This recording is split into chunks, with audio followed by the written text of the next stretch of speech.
Shannon, what do you think's going on here? Nothing. LeBron was asked a question. He gave an honest answer. We got to stop asking our athletes to be honest, and when they give us an honest answer, not like the answer in which they gave us. LeBron has never made it a secret how he feels about Steph Curry. LeBron has had his greatest success when he's surrounded by shooters. What's not to like about being surrounded by the greatest shooter to ever lace up a pair of sneakers? So I don't really have a problem with that. I don't think there's some ulterior motive here going on, Skip. The one thing that he's not hinting at something, the one thing we know about LeBron James in his 19-year history is that you have no idea what he's going to do until it's done. They had no idea that he was leaving Cleveland until he ended up in Miami. They didn't know he was leaving Miami until he ended up back in Cleveland. And they didn't know he was going to come to L.A. until he was in L.A. So LeBron James gives you no glimpse of what's going on in his future, of what he's thinking. He was asked a question. He said, I would love to play with Steph. We know how he feels about Steph. Steph even mentioned it, that the last 2 years he's picked me as he was a captain of the team. I love Steph's response. I'm good right now. I'm going to protect my guys. Yeah, there were other quarterbacks that I saw. I'm good with John Elway. Yeah, there were other great defensive players, but Ray Lewis, I'm with Ray Lewis right now. I'm good right now. That's how you handle it. That's how you keep the confusion down. We've seen athletes run into problems. Oh, I like to play with this guy. I think, if I'm not mistaken, Skip, remember T.O. with Donovan. He said, man, if we had Brett Favre, woo, it was a big... Right, but that was a shot at Donovan, obviously. Exactly. If Steph Curry's like, yeah, man, I really like to play. Steph also knows it's unrealistic to fit Bron up under the cap. I'm looking at Steph Curry's salary. Almost $52 million in 23-24. Clay is making 43.2. Draymond, 27.6. LeBron doesn't extend. Steph just signed he got 4 more extension. It's 26. Go ahead. So you look at $52 million, $43 million, $27.6 million, and then LeBron James at 40. They're already in the luxury tax. Andrew Wiggins probably making what, 30, 35 million. So it's unrealistic. But I had no problem with LeBron saying, you know what, I like to play with this guy. We see it all the time. Wishful thinking. Guys in a particular sport, I would love to play with this guy, knowing that it's probably very unrealistic. And like I said, I love Steph's response. I'm going to ride with my guys. I'm good with Draymond. I'm good with Clay. I'm good with Poole. I'm good with the guys that I have now. But it was awful nice of him to say that. Shannon Sharpe, I regret to inform you, this was nothing but ulterior motive. What do I always call LeBron James? Master media manipulator. He and the great Maverick Carter, the brains behind the operation, have just done it to the media world again. They have brilliantly and fairly deviously changed the narrative. No coincidence that just one day after the epic fail of LeBron James' team actually missing the play-in tournament, couldn't even make the 10 seed, they dropped this clip as a tease for the next shop. And what does it do? It changes the narrative because it suddenly sends the media scurrying to their keyboards or to their talk shows. You do know how television works, right? They didn't shoot this yesterday. I got it, but they dropped the clip right on schedule one day after the epic fail to change the narrative. It was vintage Aaron Rodgers. And Aaron learned it from LeBron because Aaron Rodgers is the LeBron James of the National Football League. What does Aaron Rodgers do year after year? Epic fail in a home playoff game as the #1 seed. And then immediately after the game, you change the narrative. You take everybody's fixation off your epic fail, your loss, and you say, I'm not sure I want to play here anymore. And everybody says, oh, my God, oh, please don't leave us, Aaron. And you know and I know it's the biggest bunch of baloney ever foisted upon the American public or Packer Well, I nation. definitely don't believe Aaron Rodgers is the LeBron James of football, considering he's only win the 1 Super Bowl and LeBron James win the 10 finals, and he's been to 8 straight. So I don't really think that's comparable. 6 of them. Yes, but getting there. You say Aaron Rodgers. I said he learned it from the master, who is LeBron James and Maverick Carter. And well, so I guess what did they do? They had to take everybody's focus off what just didn't happen with the Lakers. It's the greatest failure in the history of the Lakers. We're going to talk about that in just a few minutes. And all of a sudden, they are dropping hints that, wait a second, would LeBron really want to try to force his way out and join forces with Steph? Well, just trust me, that's out there. Boy, today. that was a Bob Beeman. That was a Bob Beeman leap in Mexico City. No, I don't think it is. Yeah, I think it is. You know, it's the why of it. Why would you say this? Would Shannon Sharpe in his heyday ever suddenly suggest to somebody, you know, I'd really like to play with Dan Marino? You wouldn't have ever said that, No, right? no, yeah, absolutely. But if somebody said, who would you like to play with? I would like to play with Dan, but I'm good with number 7. Oh, I would like to play with Joe, but I'm good with number 7. I'm always going to protect number 7 because that's where I am. Skip, I've played with guys, I'm not talking about the John Elways and the Ray Lewises, who are arguably the best at their positions. I've had other guys that weren't the best at their position. I'm good with them. Okay, but the suggestion, the subliminal suggestion to Laker Nation is, you know what, I don't really want anything more to do with that Anthony Davis or certainly that Russell Westbrook. Maybe someday I could figure out how to play with Steph or with Luka. He's a bad MF. Luka, we know how LeBron feels about Luka. Why? Because he wanted Luka to be the first guy on the LeBron James signature line, and it didn't happen. Nike wasn't ready to make that kind of investment in LeBron, but we know how because LeBron looks at Luka and sees himself. A guy that can rebound the ball, a guy that can score the basketball, and a guy that can facilitate the offense. And a guy who can't shoot a lick. Would you believe that Luka's an even worse shooter from 3 in the free throw line than LeBron bleeping James? Well, all I know is he's averaging 28, 8, and 8. Well, all I know is he's 2 for 11 last night, and all I know he's plummeted all the way to 34.9%. 34.9% from 3. 2 for 11 from where? From 3. Now, be careful now, because there's a guy that 2 for 10 last night also from 3. All right. Okay, I'm just saying. Who's the better shooter? You want KD or Luka? Help me out. KD or Luka? I'm going to put you on the spot. Better shooter, KD or Luka? All I'm saying is you said Luka was 2 for 11. There was a guy that was 2 for 10, and he's a significant better shooter than Luka. So just be careful when you say things. That's all I'm saying. Yeah, Luka now ranks 108th of 147 qualified three-point shooters. 108th. He's not even the top 100. Free throw shooting. Luka has plummeted to 74.4%. That's even worse than LeBron bleeping James. I thought it was about LeBron. That ranks 90th out of 160. 90th? Are you kidding me? I'm just trying to It's about LeBron saying, I want to play with him. That would be the worst shooting backcourt in the NBA. You know what? That would be Westbrookian. I would start calling you Kareem. You showed up to talk about LeBron in the topic, and you criticized Luka. How the hell did we get on Luka?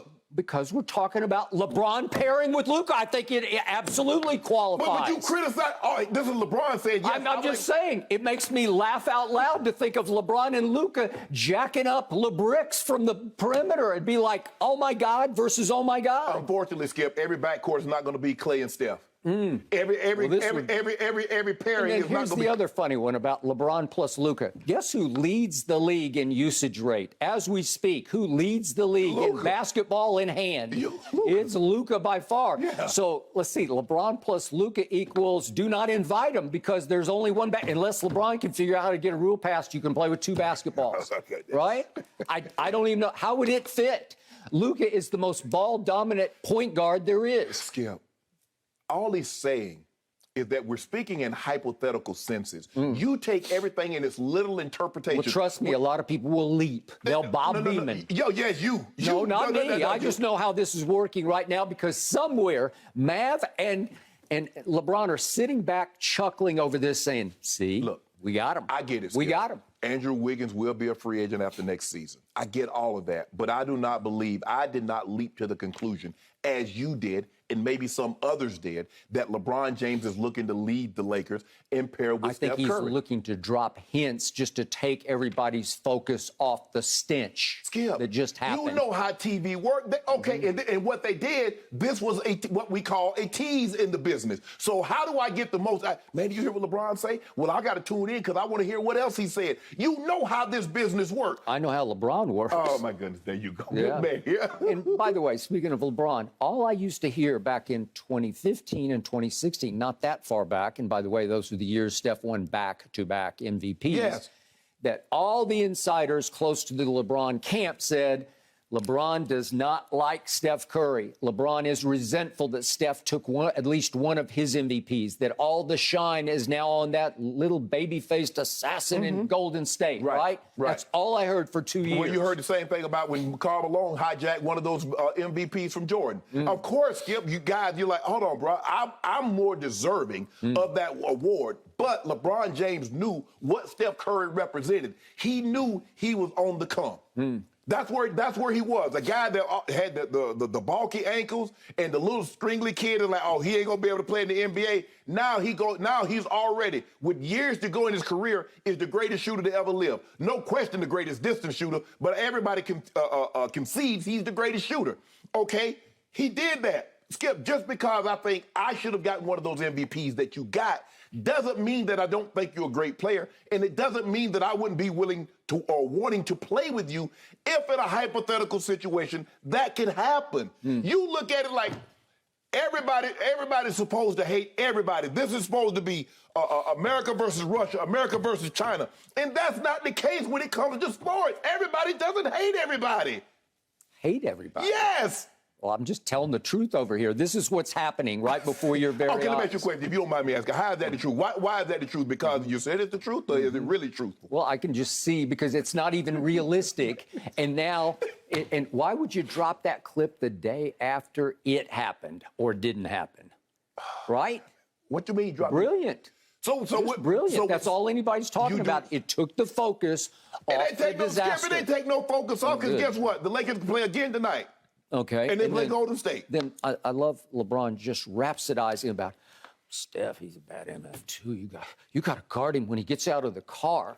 Well, last time I checked, unless my memory fogs, do you remember how Steph Curry just handed LeBron his third championship? Do you remember? I dare anybody watching right now. These are facts I'm spitting. This isn't conjecture. This is not a Bob Beamon leap. I dare you to go pull up the stats of games 5, 6, and 7 of the 2016 finals when your Cleveland Cavaliers trailed 3-1, and Draymond obviously got suspended for Game 5, the pivotal turnaround game at Golden State, at Oracle. Little Steph, the two-time MVP, back-to-back MVP, had 2 of the last 3 games in his house. Go look at the numbers. Skip. I guess LeBron was guarding him when he got out of his car. No, Skip, look, you remember when they asked LeBron, how do you stop Steph? And he uttered at the podium, he said, the same way you stop me, you can't. Skip, he had a bad 3 games. It's happened before. This notion that great players always play great in every situation is just not true, even though you try to make it true. Okay, you and I both know that. This is the situation where in your lap has fallen your championship. It's yours to lose, and you lost it. Well, if they'd have won, would you have still said he played bad if they'd won? Well, they didn't win because he played awful. He shot 37% from the floor. Steph Curry shot 37%. I'm doing the 3-game aggregate. And he shot 36% from 3, and he's a career, obviously, 47% three-point shooter. And his numbers in the fourth quarter of those 3 games, he was 6 of 20 from the floor. He was 3 of 12 from 3. He didn't shoot a single free throw in 3 straight fourth quarters. And even if over the last 3 games, he had 7 total assists to 12 turnovers. Is that good? Well, they did a great job of running him off a 3. They did a great job of getting into him. They did a great job of contesting without fouling. Ty Lue had a great game plan. They executed the game plan flawlessly, and Steph did not play his best game. I think Steph will even attest to that. Those games were not my finest hours. But to try to all of a sudden say Steph Curry's career is 3 games, I'm going to have to push back on that. I know, but those were these 3 games, and that saved LeBron's legacy once again, because you're going to plummet now. If you don't win your 3rd championship, it's going to go as a big L on the other side. But what about those games that when he was down 3-1 in games 5, 6, and 7, and he had to do something spectacular against that team in OKC? Do we give him any credit for those games? Or are we just going to say, no, those didn't happen. We just going to go to the failures? Okay, these were the games. You know and I know because you won 3 Super Bowls. These are Super Bowl games. A lot of times the hardest games are the games that it takes to get to the Super Bowl because you're so close. You're right there. A 3-1 is 3-1, whether it's the first round or the finals. 3-1, you're up 3-1. He lost one, he won one. But you tend to focus on the three. So in other words, LeBron shouldn't want to play with Steph Curry because he had a 3-1 lead over LeBron and he lost it. So that should tell LeBron he's not made of the right stuff. Fourth quarter of Game 7, for all the marbles, Steph goes 1 of 6 from the floor and 1 of 5 from 3. And you remember his turnover. It was a momentum-crushing turnover in which he threw it in the third row behind his back. And I'm like, what are you doing? And the Cavs said, we know what he's doing. He's gagging, and we got this. Because here's the thing, Skip. And the problem I don't have with that is that that's how he passes the ball a lot of times. And so you have to be willing to accept in a loss what you would in a win. And so that's what they did. Steph Curry, Skip, I can see if he got out of character to make that play. But he didn't. Now, I would probably have, if that was Kevon Looney or if that was Mo Spates that passed the ball behind their back, I would have a problem with it. Yep. I don't have a problem with it because I've seen Steph do this for the last 2 seasons in which he was the MVP. And the last one, he won unanimously. So I didn't have a problem with it because I've seen him do it so many times before. And that's why you see guys like Matthew Stafford. I never had a problem with Matthew Stafford throwing that play in the Super Bowl because why? We had seen him do it so many times in regulation. That is true. When it wasn't the magnitude of the Super Bowl. Yep. So I felt comfortable with it.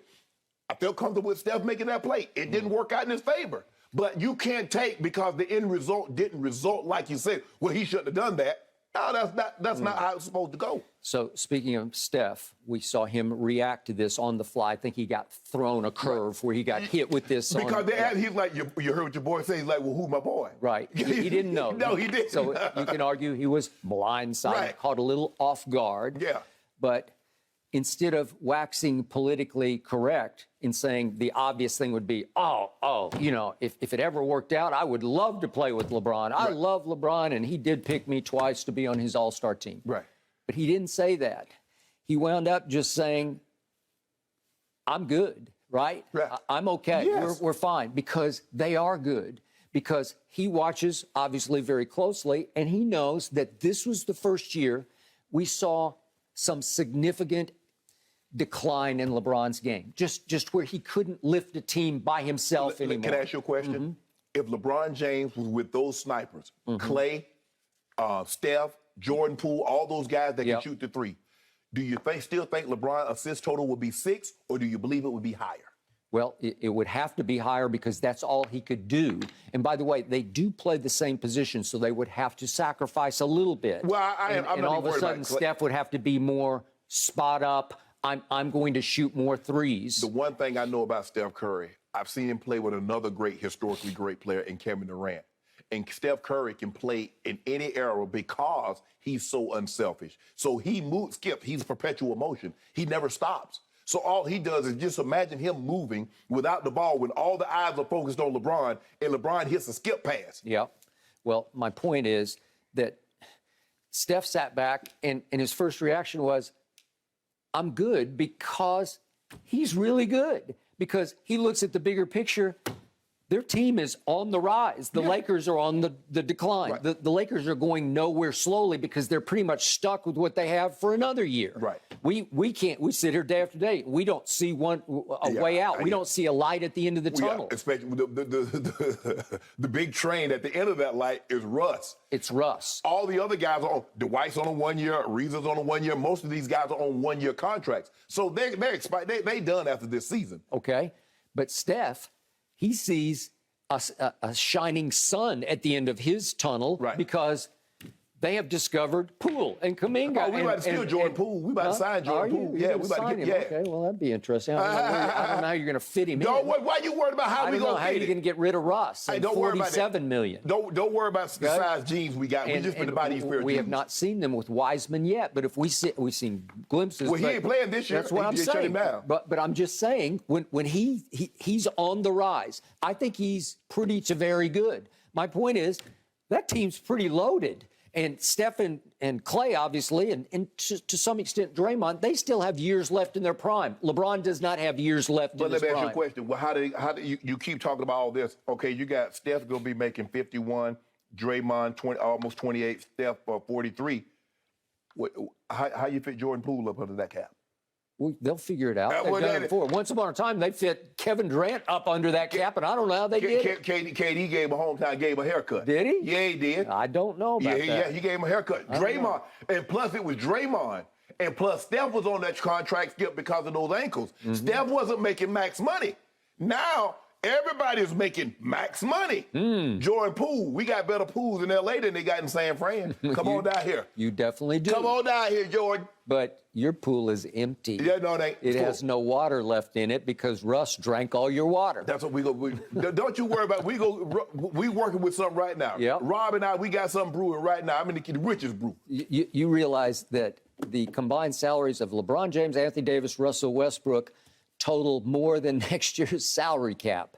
That's called luxury tax, which for some reason Jeannie Buss does not want to pay. Well, guess what? If you don't want to pay luxury tax, she's going to have to include that first-round draft pick with Russ and get up off him if she doesn't want to pay luxury tax. Now, because guess what? You can pay his salary and the luxury tax, or you can be rid of both. The choice is yours, Jeannie. Well, the choice was actually LeBron's in the beginning, and he said, I want Russ. The fact of the matter is, Skip, is that the Lakers wanted a superstar. That's what the Lakers are. The Lakers brand is superstars. That's why they signed Wilt. That's why they signed Shaq. That's why they wanted a LeBron James. They want superstars. A Bob McAdoo. Unfortunately, Russ is more of a stupor star because he puts you in a stupor just watching him turn the ball over, right? I get it. You're absolutely right. But when it comes to name recognition, DeMar DeRozan or Russell Westbrook, which one has the bigger name? Duh. Yeah, exactly. And so the Lakers and which one has the better game? Oh, I forgot. Yeah. And Kareem was another superstar. And so they love superstars, Skip.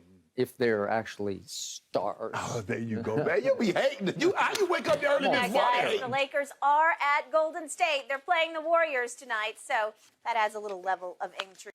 Thank you for watching. You can subscribe here to get the latest from the show, and be sure to check out more of the best clips from Undisputed, or go watch a few other segments from our other shows on FS1.